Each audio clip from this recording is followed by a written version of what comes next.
Hey there, welcome to a brand new episode of Muzikxpress. My name is Twan and in this week's vlog you will see my interview with Rolf Ellmer, a.k.a. Ellmer, about the Jam and Spoon classic Odyssey To Anyoona. But before we start with the interview, please make sure to subscribe to my channel and, very important, also make sure to click the bell button because then you will get a notification the next time a new vlog is online. Alright, here it is, the story behind Jam and Spoon's Odyssey To Anyoona, my interview with Rolf Ellmer, a.k.a. Ellmer. Enjoy! Rolf Ellmer, a.k.a. Ellmer, is responsible for many big hits and classics. Together with DJ Dag, he was part of the act Dance to Trance, and with the late Mark Spoon, he had lots of hits under project names such as Storm, Tokyo Ghetto Pussy, and of course Jam and Spoon. In August 2020, I made a trip to Frankfurt in Germany to sit down with Rolf for 3 interviews. But because Rolf did so many amazing tracks, I got to visit him again in July 2022 for 3 more interviews, which we recorded in his brand new studio. In the first interview, I did ask Rolf about the story behind the Jam and Spoon classic Odyssey To Anyoona, which is taken from the Jam and Spoon album Tripomatic Fairytales 2001. My first question to Rolf was how they exactly started to work on the track. Actually, we started on the track because we wanted to have a connection with the previous track, and this was called I can't really remember, but Marcus said let's connect those 2 tracks. You know that we have like a good transition between them. Like on the album. On the album, yeah. Yes, and then I had my 909, which is over here, and he was singing like the rhythm of the bass drum, like this boom, boom, boom, boom, boom, boom, boom, boom. I put bass on it and played the harmonies, which actually are very close to another track called Love Stimulation. So some people say, we took it from there, but I think it was just a funny coincidence. Anyway, so we built up the tracks from the rhythm first. Okay. Yeah, that's true. Yeah. So where did the inspiration for Odyssey To Anyoona come from? I think, the title comes from a journey Marcus did to India. He stayed in Goa for some time, and there's a beach called Anyoona, or maybe it's a village, I don't know. I've never been there, unfortunately. But so he came back and he said, I had this, I caught this fever, and was like taking a trip, and was really strange, and it was unreal. And so let's call it Odyssey To Anyoona.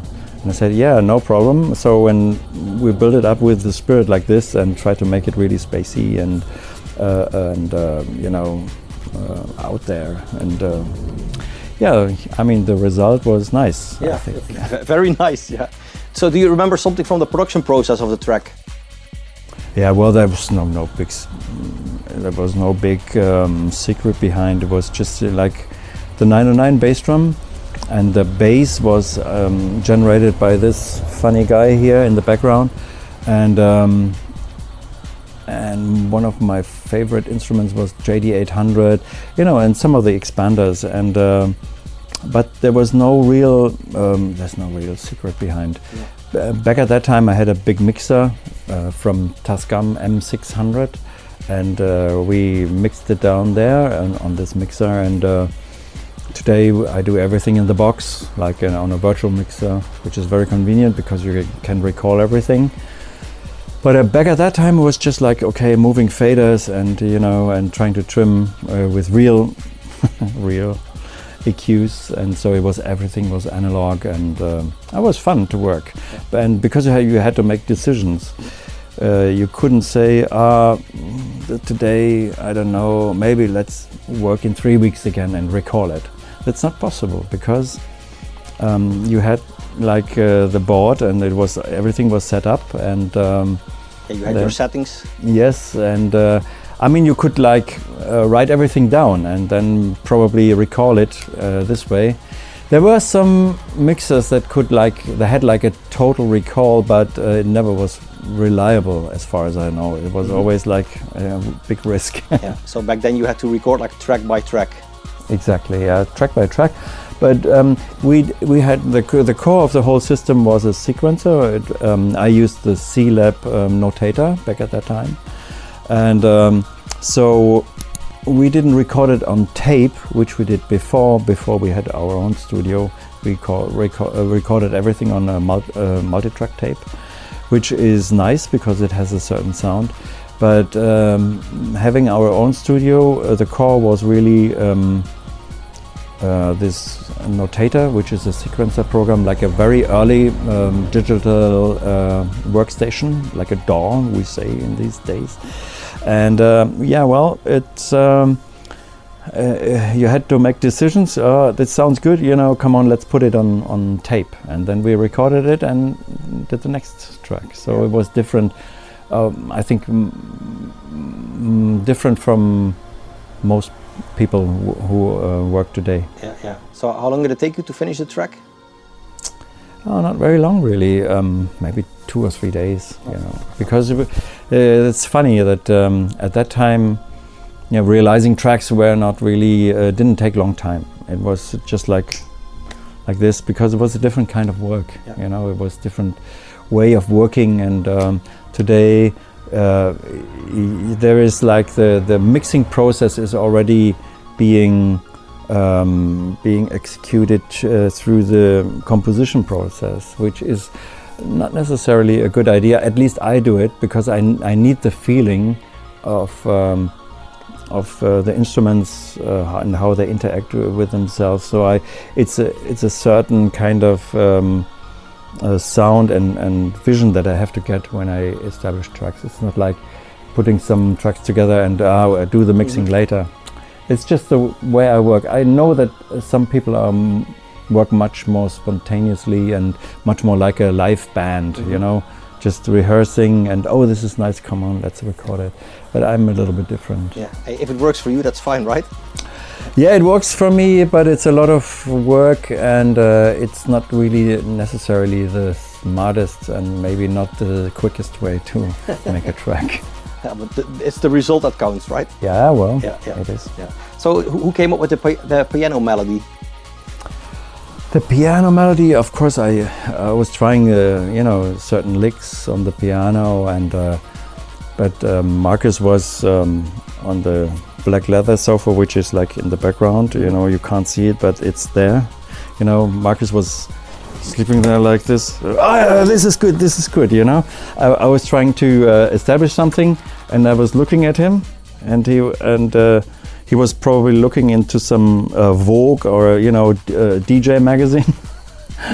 And yes, and then I was looking at him and, do you like it? And he goes, yeah, I like it. Put it down, record it.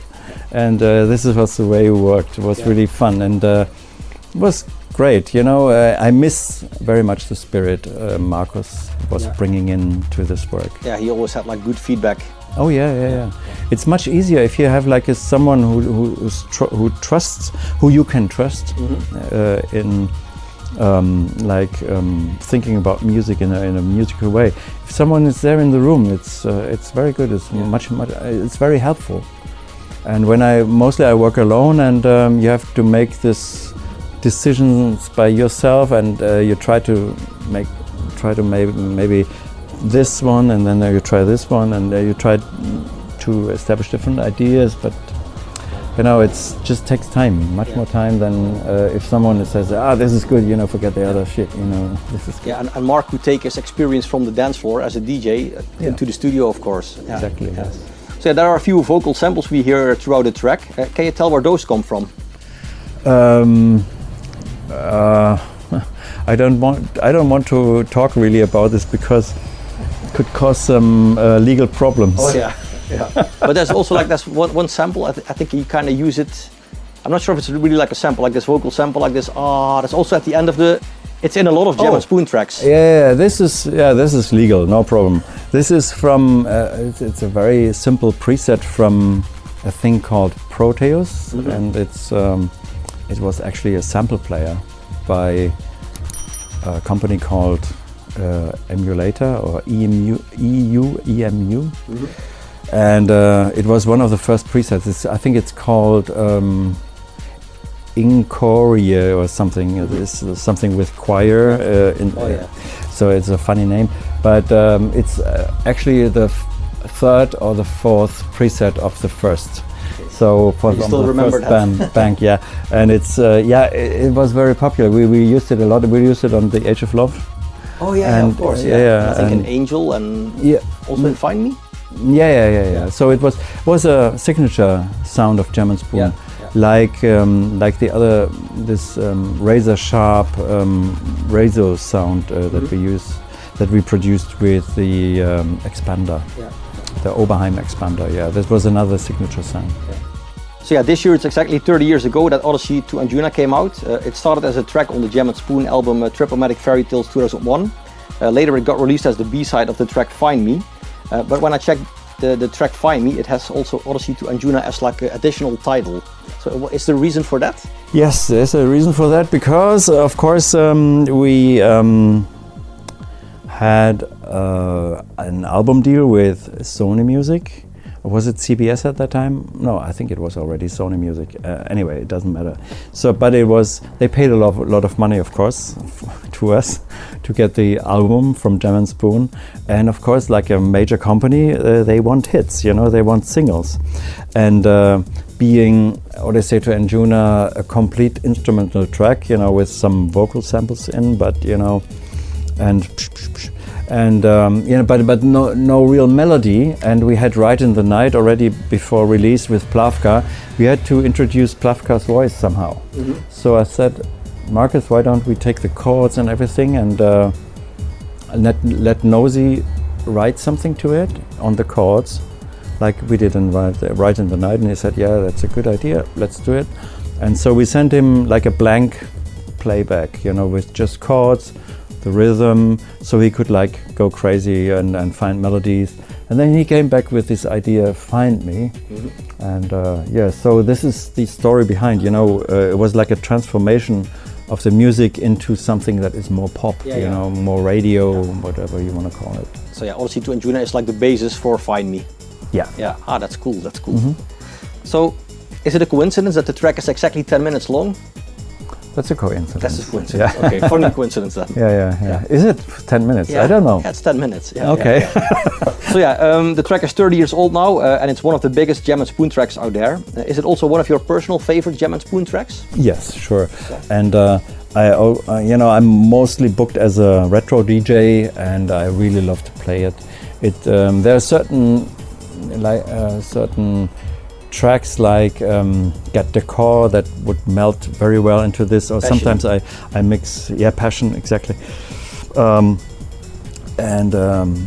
Also the begin. I like to mix in the beginning of Follow Me into that rhythm, that is going to continue after the big break. And I introduce Follow Me. So it's a lot of fun mixing those tracks together, and it's always a highlight, know. The younger people, maybe they don't know so much, but they pick it up, and they also go like, that's my youth. Super cool. So during the years, Odyssey To Anyoona has been remixed by Airwave, Mr. Sam, Graham Gold. There's also a Marcus Schulz versus Jem Elmar remix. And recently some brand new remixes came out. What can you tell about those new remixes?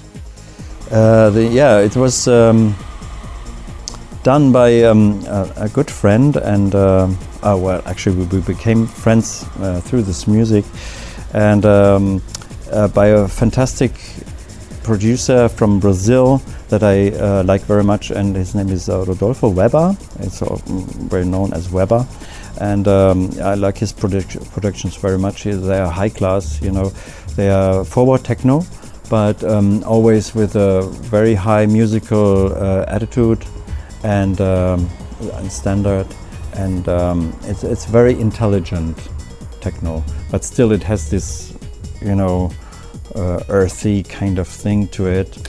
So it's really fantastic how he makes music, and I saw several tutorials with Future Music magazine, how he produces his tracks, and I thought, oh man, this guy is really clever. And I was actually asking, I can't really remember, I think he approached me and said, you know, can I remix Stella? And I said, yeah, well, Stella, no problem, but we are just actually planning a release for Odyssey To Anyoona. And said, well, would you like to do that too? And I said, yeah, of course, it's one of my, you know, all-time favorites or something, I don't know. And so he actually remixed both. Oh, and yeah, and so the result is now being released, and it's doing well in the techno charts and being picked up well by the crowd. Yeah. And I play it in my sets up and down. It's really, really great. It's a highlight. Yeah. He did a fantastic remix with a lot of drive and really translated into the modern times. Yeah, yeah. So we can still expect his Stella remix soon then? Yeah, sure. There is a little secret that is behind this. It will be released, but together with an item that you have to pick up very, very soon in autumn. You know, we won't go too far into this because it's a surprise, but it's something that you really gonna like, I'm sure.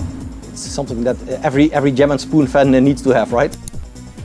Yeah, I think so. Yeah, if you're a real Jam and Spoon, you will go for it. Yeah. So yeah, in August 2020 I was also in Frankfurt, and then we did record 3 interviews in your studio, but you moved to a new studio. What's the reason for that? It's a very simple reason, because electronics and water doesn't really like each other. The old studio was in the cellar, and when there was like heavy rain, the amount of rain could not be taken by the canals, and so it was pushed like into the building. And so you know, we had like, I don't know, maybe this high water in the whole cellar, and you know, with all these stupid, you know, I don't know how you call it in English, this schimmel, you know, these mushrooms that are not really super healthy. And yes, we had to move, you know. This is it was just simply not a good place to stay for a studio with electronics like this, you know. It's gonna be hurt more or less. Yeah. It was a bit of a hassle, I guess, to move like everything here. Oh, it was okay. It was not too much, you know. It's not like moving with your apartment, you know, with all the interior to another place. But yeah, it was still. It took me a few days to get everything in place. Yeah. So are you happy now? Yes, I'm happy, but I still have a problem with the acoustics. I have to work on this. There's still plans how to improve that.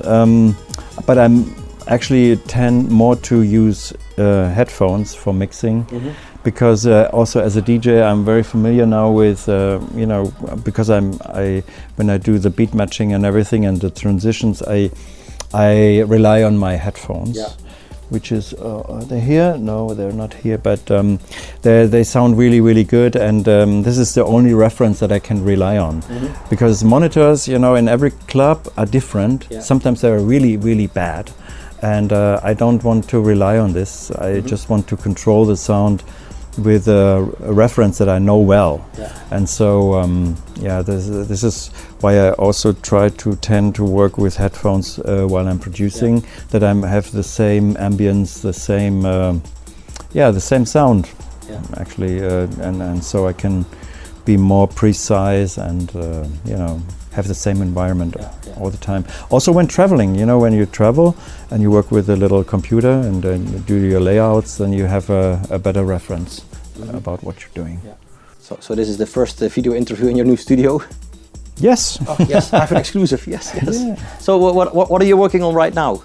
I'm trying to make another follow-up on my label. You know, I have this small label called Jamal Rec, and it's just exclusively for my own bullshit, you know. And I'm trying to make a follow-up for the previous release called Carbon, which works really well on the floors.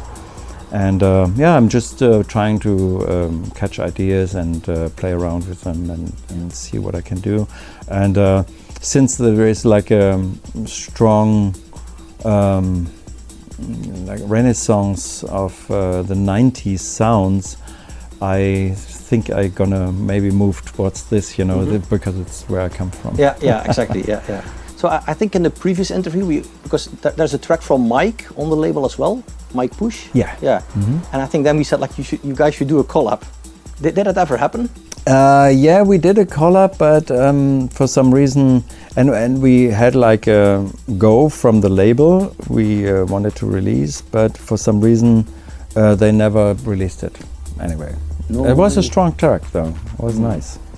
Maybe I'm sure we're gonna do another track in the future. Yeah. Yes. No. My Mike is a good guy, and I have a lot of respect for him as a producer. Yeah, amazing producer. And so I hope that we come up good with something new really soon. So any other plans for the near future? Well, in the near future, definitely just going on making music, of course. Okay, we're looking forward to it. Thanks a lot for your time and good luck with everything. Thank you. Alright, that was it. This week's vlog, the story behind the Jam & Spoon classic Odyssey To Anyoona, my interview with Rolf Ellmer, a.k.a. Jam Elmar. Rolf, thank you very much for your time, much appreciated. Thank you for watching, I hope you enjoyed the vlog. If you did, make sure to give this video a like, leave a comment in the comment section below, and very important, make sure to subscribe. Also make sure to click the bell button, because then you will get a notification the next time a new vlog is online. And I did 2 more interviews with Rolf. Those will be online in a couple of weeks. In the first one we spoke about Storm and Time to Burn, and I did another interview about a Jam & Spoon track. That track is Right in the Night, which the guys did together with Plavka. So yeah, those 2 interviews will be online in a couple of weeks. And in 2020 I also went to Frankfurt, and then I did 3 interviews with Rolf as well. The first one was about Jam & Spoon and Stella, the second one about Power of American Natives by Dance to Trance, and the last one was about the Storm debut track Storm. Those interviews are all available on my channel already. I will put links in the video description to every single interview I did with him, so it's easier for you to check them out. Once again, thanks for watching, and until next time, bye bye!